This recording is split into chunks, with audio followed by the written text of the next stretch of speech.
Сәлем әлем, бүгін мен сіздермен тағы да Ару апай. Бүгінгі біздің өтетін тақырыбымыз бұл Менделеев клапейрон теңдеу. Сол жаққа қарайтын болсаңыздар, осы біздің жаңалығымызды ашқан ғалымның біреуі клапейрон атамыз екен. Ал енді келесі осы тақырыпты түсінуге тырысайық.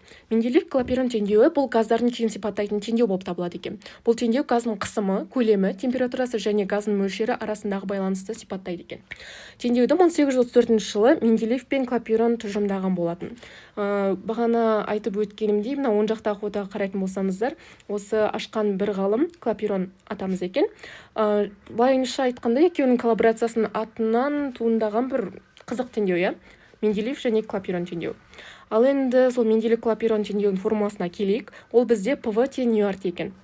Ал енді әр бөлімге тоқтала кетейік. Бұл бізде П дегеніміз қысым, ол бізде өлшем бірлігі паскаль болып табылады, алдыңғы сабақта айтқанымдай. Ал енді көлем ол бізде оның өлшем бірлігі бізде метр куб екен.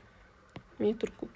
Содан соң бізде N дегеніміз бұл бізде зат мөлшер болып табылады. Оның алдағы уақытта формулаларын мен сіздерге көрсететін боламын. Қазіргі алда шығаратын формулаларымызға, есептерімізге қатысты. Қазір әзірше осылай бір жасап кете салайын. Алдағы уақытта оның қандай формулалар екенін түсіндіретін боламын. Және де бізде R дегеніміз ол бізде газ тұрақсыз 8-31 болып табылады. Ал температура енді бұл бізде кельвинмен өлшенеді. Жалпы бізде ПВ тең НРТ дейтін осындай формула бар. Ал енді осыны практикада жүзеге асыру үшін сіздермен қарапайым есептерден бастайық. Бірінші есепке қарайық. Температурасы 300 К дейді, 300 Кельвин, яғни оны біз қалай жазамыз? Қазір қара түс алайық. 300 Кельвин деген ол бізде Т болады екен. Оның 5 дәрежесі паскаль дейді, ол бізде қысым, иә? Қысымдағы көлемі 1 метр куб, бізде көлемді В деп белгілейміз. Ауа массасының шамасы дейді. Енді осы жерде шадасып кетпеңіздер, бізде ауа массасы қарапайым масса бар, және де моллік масса бар осы. Және де ол моллік масса бізде основном осы граммен беріледі. Оны біз ХБЖ-ға айналдырып алу үшін килограммға айналдырады екенбіз. Ал енді біз жазып шығайық, бізде не бар? Біздің формуламыз қалай? ПВ тең НРТ.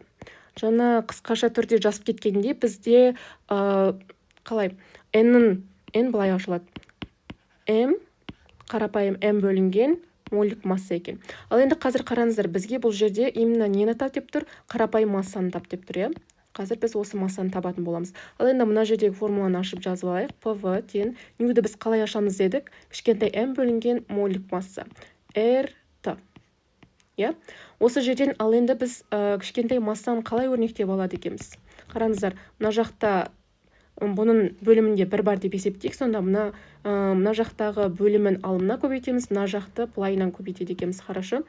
Бұны енді пропорциямен таба салады екенбіз. Сонда бізде алымында ПВ не қалады? М қалады. И бөлінген РТ болады екен. Ал енді шамалы астына қарай түсіп, бұның есептеп тастайық. Бізде П оның 5 дәрежесі, көбейтілген В-мыз 1-ге тең, массамыз ол бізде 29 грамм, ал бізде грамм ХБЖ-да қалай ашылады? Оның -3 дәрежесі, килограммға айналдырған кезде. Бөлінген бізде РТ дейді. R-міз бізде 8-31-ге тең, ал Т-мыз 300 Кельвинге тең екен.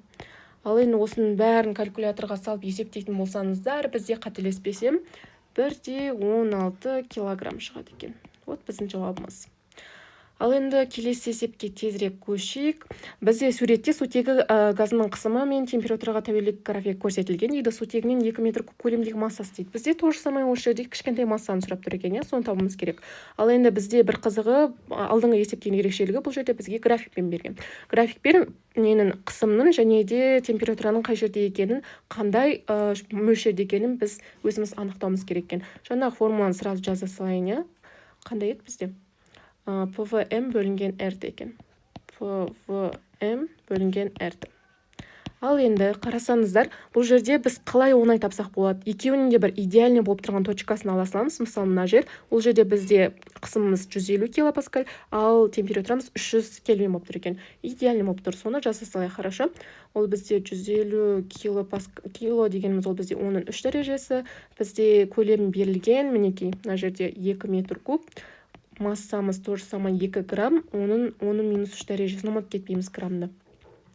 R дегеніміз 8-31, көбейтілген, мінекей мына жерде бізде температура 300 Кельвин екен. Ал вот бұны есептейтін болсаңыздар, егер мен менің есептеуім бойынша бұл жерде бізде 0,24 килограмм шығу керек екен. Вот килограмм. Примерно біздің формула және де оны қалай шығарғанымыз, графикпен қалай жұмыс істеу керек екені түсінікті болды деп ойлаймын. Ал мына үшінші есепті өздеріңіз тура осылай қысымды тауып алып, пропорция арқылы өрнектеп қысымды тауып аласыздар деген үміттемін. Примерно бізде негізі бұл Менделеев клапейрон теңдеуі бар. Одан кейін біздегі изохора, изобара, изотерма дейтін сияқты бұның графиктерімен есептері бар. Жалпы ұбт-да бұған байланысты минимум дегенде 3-4 есеп келеді, және де оны ары қарай есептей беріңіздер қанша балл екенін. Жалпы сол үшін де бұл термодинамикадағы бұл тақырыптарды өте жақсы меңгеріп алу керек екен. Сіздермен болған мен Ару апай. Келесі сабаққа дейін жүздескенше сау болыңыздар.